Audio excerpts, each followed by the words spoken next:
Hey, dans cet épisode, on va parler de stratégie créative et mon invité du jour va vous donner la méthode que J7 Media utilise pour penser et concevoir des visuels qui fonctionnent en Facebook Ads. Un épisode parfait pour tout média buyer qui a besoin d'améliorer ses compétences dans le domaine et pour les agences ou annonceurs qui souhaiteraient améliorer leur communication avec une équipe créative. On commence l'épisode. Social selling. Bonjour à tous et bienvenue sur Social Selling, le podcast 100% Facebook Ads présenté par l'agence J7 Media.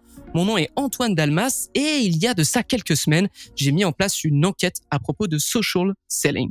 Littéralement, je vous demandais comment vous trouviez le podcast, qu'est-ce qui vous plaisait, qu'est-ce qui vous plaisait moins, mais aussi qu'est-ce que vous aimeriez avoir comme épisode. Eh bien, l'épisode du jour est 100% issu de cette enquête, donc un des auditeurs va voir son souhait être exaucé. Par cette petite introduction, je tiens juste à vous signaler que cette enquête est toujours ouverte et que vous pouvez me proposer des sujets à couvrir via le lien dans les notes de l'émission. Mais trêve de suspense, aujourd'hui je reçois une invitée toute particulière, une brillante experte dans son domaine, Antonia Rakoto. Comment ça va, Antonia ? Ça va très bien, très contente d'être ici aujourd'hui. J'aime le mot brillante. Brillante, et puis tu es brillante. Voilà, tu es Antoine, Antonia, voilà, comme on a pu dire pendant les challenges Facebook Ads, dès qu'il y a Antoine, tout de suite, une racine d'Antoine, ça fonctionne. Non, évidemment, c'est une blague. Est-ce que tu peux te présenter un petit peu à l'audience de Social Selling, bien que certains peut-être te connaissent d'anciens Social Selling, tu es passé aussi sur d'autres podcasts de l'agence J7 Media, tu es aussi passé du coup dans des challenges, dans des webinaires, dans des présentations de coaching. Je te laisse la parole. Yes, je suis la directrice créative chez J7 Media depuis bientôt 2 ans et je m'occupe de tout ce qui est stratégie créative avec une certaine spécialité en vidéo. Parfait. Eh bien, c'est exactement le sujet dont on va parler aujourd'hui. La question qu'on m'a posée lors de cette enquête sur Social Selling, comment construire une stratégie créative. Donc, je me tourne vers toi, Antonia. Qu'est-ce qu'une stratégie créative chez J7 Media ? La stratégie créative, c'est une approche complémentaire à la stratégie du compte qui va être mise en place par le directeur de compte et le média buyer. On va apporter une expertise artistique dans la création de publicité. On ne va pas être des exécutants. Nous allons analyser en tant que créatifs des métriques en parallèle de l'équipe stratégique qui vont nous permettre de réaliser des publicités performantes. Et pour ça, nous allons travailler en 3 étapes. L'étape 1, analyse et veille. Étape 2, déclinaison. Étape 3, conception et création. Et pourquoi on fait ça et quand est-ce que ça intervient sur un compte Facebook Ads ? On travaille de cette manière parce que nous avons une méthodologie qui nous permet d'éviter la perte d'informations, surtout quand on a de nombreux clients, et d'optimiser nos possibilités de créer des publicités qui performent. On les appelle nos winning ads. Je suis persuadée que tu as déjà utilisé ce terme plus d'une fois dans ce podcast. Tu peux l'utiliser, c'est bon. Ok, c'est cool. Et on intègre à notre stratégie créative et aux phases de tests publicitaires qui sont réalisées sur le compte par les directeurs stratégiques et par, encore une fois, les médias buyers, notre expertise à nous. Donc, on va commencer tout simplement par l'étape 1 dont je parlais précédemment, l'analyse et la veille. Okay. Tout démarre de là, mais il y a plusieurs hypothèses possibles pour mettre en place cette première étape. Donc, l'hypothèse numéro 1, c'est le compte est tout nouveau dans l'agence. On n'a pas encore réalisé de test signé J7 Media sur le compte, mais on a un diagnostic publicitaire pour nous montrer la santé du compte et on va pouvoir avoir certaines informations qui vont nous être données à nous, équipe créative, à savoir les publicités qui sont actives, celles qui performent le mieux, celles qui performent le moins bien, la cohésion graphique entre les publicités, le site internet, les réseaux sociaux et la charte graphique et les principaux concurrents. Donc, c'est un peu la première matière qui nous permet de travailler. Dans cette hypothèse, l'équipe stratégique démarre les phases 1 de test. Je pense que tu l'as déjà dit, mais je vais peut-être le répéter, je ne sais pas, mais à savoir trouver le meilleur hook, le meilleur titre, le meilleur thumbnail si c'est une vidéo. Et seuls les rédacteurs, dans cette phase 1, vont être impliqués pour construire leur réflexion autour des informations dont nous disposons. Et si on a 0 information, que le compte est vide, eh bien là, on va créer directement des visuels, des premières publicités issues de notre veille concurrentielle pour voir un petit peu quelles sont les approches à faire et avoir de la matière analysée pour créer nos publicités suivantes. Et est-ce que ça arrive régulièrement chez J7 Media que par le biais de veille concurrentielle, tu démarres de zéro avec un compte ou généralement c'est des comptes qui ont déjà un peu tourné et trouvé quelques informations sur leur stratégie créative? C'est déjà arrivé. C'est vrai que c'est rare parce que généralement, c'est des brands qui sont quand même assez installés, mais c'est déjà arrivé à plusieurs reprises et ça demande quand même une approche différente de ce qu'on a l'habitude d'avoir au quotidien, vu que justement, c'est un pourcentage un petit peu moins élevé parmi nos clients. D'accord, je te laisse continuer. Il n'y a pas de souci. On a la deuxième hypothèse, et cette fois-ci, c'est quand le compte est en agence depuis X temps. On a une connaissance de l'identité de marque du compte, on alimente nos apprentissages. Comme je l'ai dit, il faut toujours stocker tout ça quelque part pour ne pas perdre d'informations. On sait qu'est-ce qui fonctionne niveau rédaction, design, et on a à disposition le fameux document de test parce que nous connaissons les performances du compte, parce que les directeurs de compte ont déjà établi les différents tests à avoir sur ce compte-là. Je fais une petite parenthèse pour les gens qui nous écoutent, mais effectivement, chez G7 Media, pour diriger les comptes, nécessairement, on va utiliser des documents de test et de suivi pour un peu avoir une archive de ce qui a fonctionné et de ce qui ne fonctionne pas. Parce que évidemment, vous pouvez vous souvenir des tests que vous avez fait dans les 2 derniers mois, mais quand ça fait 2 ans, voire 3, que vous travaillez sur un compte, c'est certain qu'il y a des informations qui vont peut-être vous échapper, et c'est ce que je vous encourage à faire. Toujours avoir une archive de ce que vous avez fait auparavant et le hiérarchiser de sorte que vous trouviez ce qui a fonctionné, ce qui n'a pas fonctionné, surtout pour ne pas réitérer ce qui n'a pas fonctionné, parce que parfois les idées peuvent être un peu cycliques et revenir. Il s'agit évidemment de ne pas réitérer ces erreurs. Je te laisse continuer. Oui, mais c'est exactement ça. J'aime bien ce que tu viens de dire, le côté cyclique, parce que c'est comme la mode. Il y a des choses qui ont pu fonctionner il y a 2 ans, qui ne fonctionnent plus les derniers mois et qui vont revenir à la charge. Donc, important d'avoir justement ce suivi-là. Ok. Donc, une fois qu'on a ces informations, parce que justement, on a le compte depuis X temps dans notre agence, on va analyser les métriques d'interaction avec un œil créatif pour que on puisse avoir justement des informations qui sont complémentaires aux analyses que vont faire l'équipe stratégique. Nous, on va vraiment interpréter ce qu'est le taux de clic, on va interpréter les thumbnails, on va interpréter le taux de rétention dans une vidéo et on va regarder les commentaires. Nous, les métriques d'interaction, elles sont hyper importantes. Je les ai pas toutes citées, j'en ai dit quelques-unes, mais dans l'idée, c'est ça. Très bien. Donc, en fait, chez J7 Media, l'équipe créative, elle n'est pas exécutante, mais elle est force de proposition par le biais d'études et d'analyses que vous menez de votre côté. C'est bien ça? Exactement. Et justement, on crée des petits brainstorms entre équipe strat et équipe créa pour justement échanger ces informations et faire en sorte que on soit tous sur la même longueur d'onde finalement pour créer ce qu'il y a de plus optimisé, optimal. D'accord. Donc ça, c'est lorsqu'on a donc l'agence depuis X temps. Et ensuite, quand on a toutes ces informations, tous ces tests, on va pouvoir passer à l'étape 2 qui consiste à décliner. Parce que justement, fort de tous ces apprentissages, on est capable de juste décliner des petites informations pour faire en sorte d'aboutir à de meilleurs résultats. Et pour ça, nous, on applique la méthode RTDF. C'est un acronyme pour dire rédaction, tagline, design et format. Est-ce que tu peux me faire un petit résumé de ce que sont ces éléments? Parce que je pense que ça va être important pour l'audience. Oui, tout à fait. Rédaction, c'est parfois appelé copy en anglais. C'est la même chose, rédaction et copy. C'est le texte de la publication de la publicité. Donc, le petit texte qui va se retrouver au-dessus du design. On va avoir les taglines, c'est le texte qui figure à l'intérieur de la publicité, donc à même le design. On a le design, c'est l'aspect visuel, et on a le format qui est le support de la publicité, à savoir vidéo, image fixe, carrousel, GIF, etc. Ok. Donc, on va appliquer cette fameuse méthode RTDF à notre meilleure publicité sur le compte, et on va utiliser une seule variable. Donc, soit on modifie la rédaction, soit la tagline, soit le design, soit le format pour décliner et justement avoir de nouvelles informations qui vont nous être utiles pour la suite de notre conception. Donc, je vais donner un exemple très simple. Imaginons qu'on a une publicité où il faut modifier légèrement une tagline pour voir si c'est la modification du message du design qui va apporter plus de résultats. Donc, pour ça, on va, comme je l'ai dit, on garde une seule métrique, on fait une seule variable et donc on va garder le même copy, le même format et le même design. On va juste modifier cette tagline. Donc, exemple très simple, imaginons la tagline originale, c'est 0% de sucre. Eh bien, nous, on va venir décliner avec un 0% de sucre ajouté, un sans sucre ajouté ou encore un sans sucre artificiel. C'est déjà 3 déclinaisons qui peuvent nous donner des résultats et nous permettre de savoir comment communiquer sur ce message concernant le sucre. C'est quasiment la même information, mais il y a une subtilité de langage. Et s'il n'y a pas de résultat sur ces petites déclinaisons, là, on comprend tout de suite, OK, c'est pas la manière dont on dit le message qui va importer, c'est peut-être une autre variable.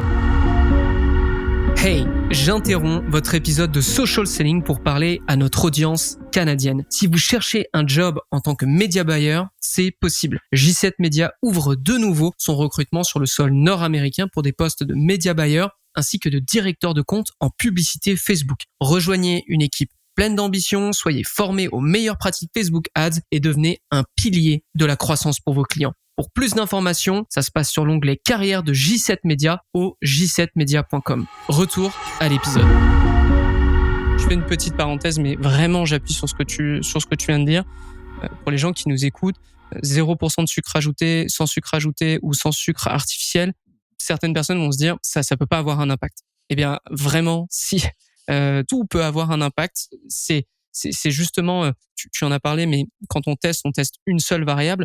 J'ai l'habitude de dire une variable égale une certitude, 2 variables égale un doute. Et lorsque vous faites des tests avec une seule variable, que vous voyez que il y a 0 de sucre ajouté qui fonctionne beaucoup mieux que sans sucre ajouté, c'est pourtant la même information, mais c'est peut-être dit d'une façon différente et ça a juste plus d'impact. Donc oui, ne doutez pas que le moindre petit point de rédaction qui est changé, dont on essaye d'améliorer les résultats, peut justement donner de meilleurs résultats que ce que vous aviez auparavant. Fin de la parenthèse. Exactement.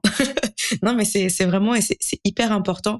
On a vu une différence entre livraison partout et livraison partout au Québec. Même si la cible de l'audience était bien au Québec, le fait d'avoir rajouté la ville, ça nous a fait un changement complet au niveau le ciblage local et puis les hooks locaux du style vous habitez à Paris ou pour toutes les personnes au Québec, ou ça, c'est le genre de truc. Si vous avez un ciblage un peu local, c'est génial, vraiment génial. Exactement. Donc ça, c'est pour la partie déclinaison qui va intervenir et qui va être vraiment important pour justement avoir ces petites subtilités au niveau de la méthode RTDF. Et puis, on va avoir la dernière étape, l'étape 3, c'est la conception et la création. On a toutes les informations disponibles sur un compte qui nous permettent de créer de nouveaux designs avec de nouveaux concepts en continu. Donc, c'est-à-dire qu'on n'a pas besoin de s'arrêter, on n'a pas besoin d'attendre que ça s'essouffle. On connaît le compte et on sait quand est-ce qu'il faut rebondir avec de nouveaux visuels et ce, avec toutes les informations nécessaires. Donc, comment on va faire? On va simplement faire des mix and match entre le meilleur hook, le meilleur titre, le meilleur message, le meilleur design, etc., etc. Et on va chercher des concepts inédits pour pouvoir créer du neuf et faire en sorte que le compte reste toujours au goût du jour et que ça ne s'essouffle pas. On n'attend pas que ça s'essouffle justement pour agir. Et comme on part d'apprentissages qui sont avérés, nos possibilités d'obtenir de nouvelles winning ads, bien évidemment, sont maximisées. Et est-ce qu'il y a un moment où, par rapport à ce qui était fait par le passé, tu décides de changer complètement la stratégie créative? Oui, c'est déjà arrivé, notamment parce que tout ce qui avait été fait auparavant ne performait pas, ou au moins c'était trop linéaire. C'est-à-dire qu'on avait des résultats, mais pas de quoi scaler le compte. Donc là, on se dit, ok. Il y a plusieurs raisons pour lesquelles on n'a pas fait de majeures modifications, mais des fois, ça passe aussi par le client qu'il faut éduquer pour lui expliquer, OK, on va te sortir de ta zone de confort, fais-nous confiance, donne-nous les manettes et on va te montrer quel est exactement le type de publicité qui va fonctionner dans ton compte. Donc ça peut arriver. Ça a été notamment le cas pour de nombreux clients avec l'usage de l'UGC. Oui. Le UGC, parfois, il y a un peu mauvaise réputation parce qu'on imagine tout de suite quelque chose aux antipodes de la publicité traditionnelle. On imagine des designs qui sont pas beaux, etc., pas qualitatifs. Des fois, c'est le cas, c'est vrai, mais j'ai envie de dire, c'est les résultats qui comptent. Mais des fois, on peut faire quelque chose de très, très professionnel, de très, très influenceur friendly avec du UGC. Donc, voilà, le but, c'est juste de trouver la bonne recette sans dénaturer ce qu'est l'entreprise. Ouais, donc je reviens juste par rapport à ce que tu as dit tout au début. Il faut pas essayer de faire fonctionner quelque chose bêtement. C'est que il y a un moment, si votre idée, votre concept publicitaire ne fonctionne pas, et on peut le voir sur plein d'aspects, il y a un moment, ça sert à rien de continuer, passer à autre chose, trouver un autre angle, trouver une nouvelle façon de communiquer votre offre, parce que c'est exactement comme on peut le voir avec, par exemple, le UGC, comme on peut le voir avec l'audience broad, comme on peut le voir avec les campagnes Advantage Plus. C'est certain que l'écosystème des experts Facebook en parle énormément, disent qu'ils ont de très bons résultats avec. Le point, c'est que ça peut pas fonctionner avec tout le monde. Et c'est pas parce que ça fonctionne avec plein d'autres que vous, ça doit fonctionner évidemment, et vous perdrez beaucoup de temps et voire aussi de l'argent à essayer de le faire fonctionner alors que vous êtes peut-être pas rendu à ce niveau-là. Voilà, Bien sûr. je faisais une petite parenthèse aussi là-dessus. Et toi, de quelle information est-ce que tu as besoin pour développer une telle stratégie? Alors, il y a les informations de base que tout studio finalement ou toute personne travaillant sur un compte en tant que créatif va avoir besoin, c'est-à-dire la charte graphique, les informations rédactionnelles, les usages du matériel graphique, toutes les guidelines finalement de base, mais aussi le site internet, très important, tous les réseaux sociaux disponibles, quels qu'ils Mmh. soient, Pinterest inclus, parce que des fois on le laisse un petit peu de côté celui-là, donc je leur Ouais. donne un petit peu de vie. On va avoir besoin de la santé du compte, savoir ce qui fonctionne ou non, et à minima qu'on nous dise il y a rien. Et donc dans ce cas-là, c'est quand même une information dont on a besoin. Les principaux concurrents, très important parce que ça va nous permettre de bâtir notre veille. Et si on n'a rien, c'est là que ça va se montrer d'autant plus indispensable. Et puis les phases de test si elles ont déjà été réalisées. D'accord. À partir de ça, il suffit de choisir un petit peu ce qui se passe à l'intérieur pour obtenir des résultats et puis travailler de manière méthodique à chaque fois. Pas Ouais. forcément toujours de la même manière en fonction du compte, parce qu'on a l'impression que quand on a beaucoup de comptes, il faut tout faire de manière linéaire, mais des fois, il y a des ajustements parce que justement, on connaît correctement ce qui fonctionne sur le compte. Faut s'adapter aussi à la réalité du compte. Exactement. Et est-ce que tu peux me donner un exemple où une stratégie créative a vraiment bien fonctionné sur l'un de nos comptes dernièrement? Oui, je vais prendre un exemple assez simple en e-commerce qui vend des couvertures lourdes. On avait pour mission, une fois les tests réalisés, d'écouler un grand nombre de stocks, mais on n'avait pas spécialement trouvé la bonne recette.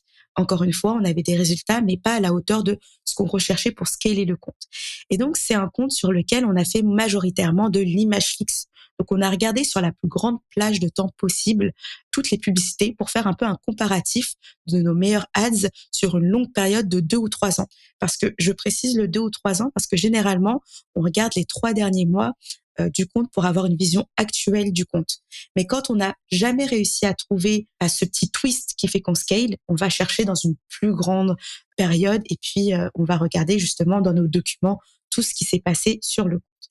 Et à partir de la publicité la plus performante et pas forcément la plus jolie parce qu'elle est datée de même avant que J7 prenne le compte parfois, eh bien on a regardé un petit peu quels étaient les résultats. On a trouvé une tagline qui était assez forte et qui revenait avec toujours des résultats qui étaient assez intéressants. Et on a décliné cette tagline avec la méthode RTDF que j'ai nommée précédemment en modifiant le format. Donc on est passé de l'image fixe à de la vidéo en réalisant un shooting.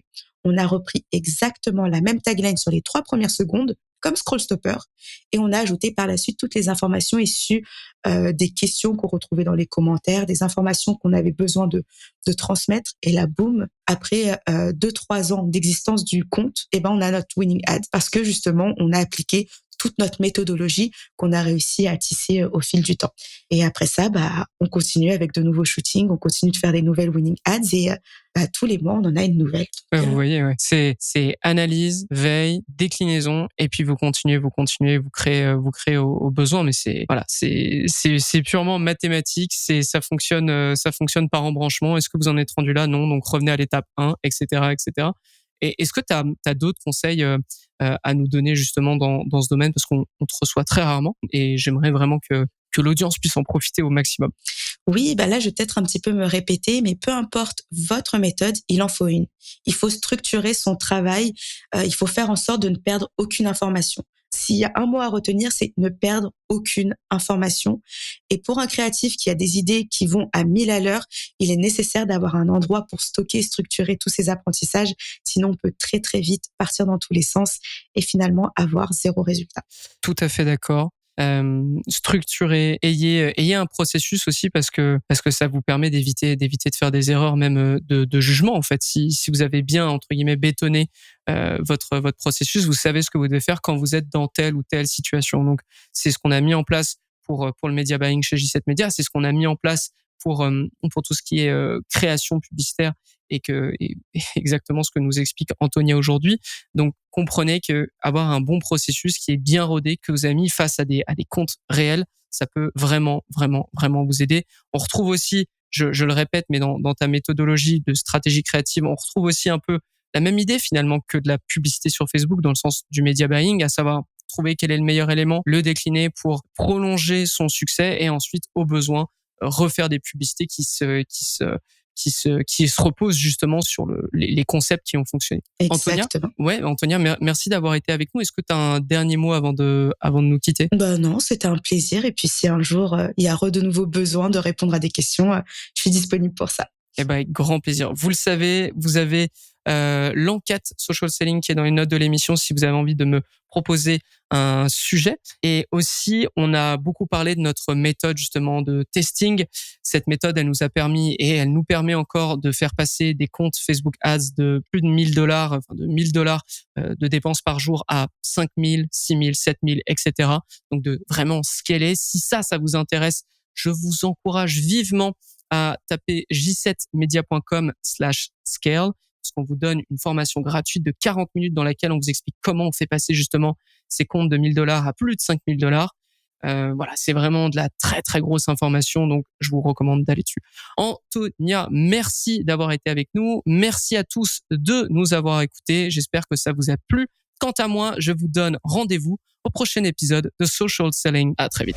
Social Selling. Social Selling.